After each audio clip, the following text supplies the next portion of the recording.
இந்த பிரிவில் இருமல் வராமல் உடல் நலத்தை காப்பதற்கும் வந்த பின் குணப்படுவதற்கும் மேற்கொள்ள வேண்டிய நாட்டு வைத்திய முறைகள் தரப்பட்டுள்ளன.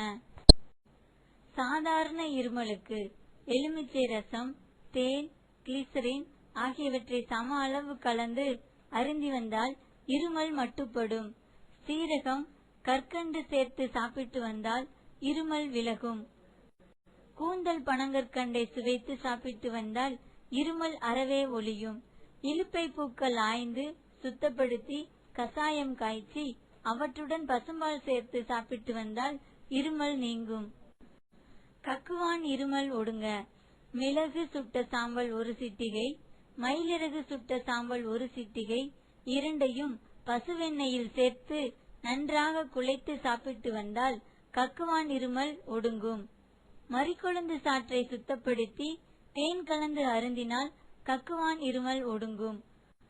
படிகாரத்தை பொரித்து சிட்டிகை அளவு வெந்நீரில் கலக்கி அருந்தி வந்தால் கக்குவான் இருமலின் கடுமை குறையும். எலுமிச்சை ரசம், தேன், விளக்கெண்ணெய் சேர்த்து சாப்பிட்டு வந்தால் கக்குவான் இருமல் விலகும்.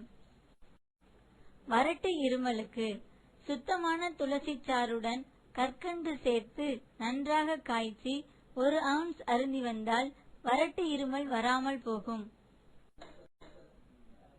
இலுப்பு இருமலுக்கு ஆடாதோடை இலையை காய வைத்து சருகை தூள் செய்து சிகரெட்டில் உள்ள தூளை எடுத்துவிட்டு அதற்கு பதிலாக ஆடாதோடை இலை தூளை நுழைத்து புகைப்பிடித்தால் இலுப்பு இருமல் நிற்கும்.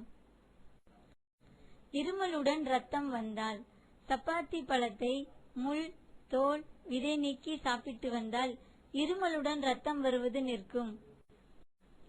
கபம் கட்டிய இருமலுக்கு பவளமல்லி வேர்பட்டையை கொண்டு வந்து சுத்தப்படுத்தி சூரிய ஒளியில் 8 மணி நேரம் வைத்திருந்து பின்பு வாயில் போட்டு மென்று துப்ப கபம் கொண்ட இருமல் போன இடம் தெரியாது. நெல்லி முள்ளி, திப்பிலி, சுக்கு, நெற்பொரி இவைகளை இடித்து தூள் செய்து 1 ஸ்பூன் தேனில் குழைத்து சாப்பிட்டு வந்தால் கபம் கட்டிய இருமல் தீரும்.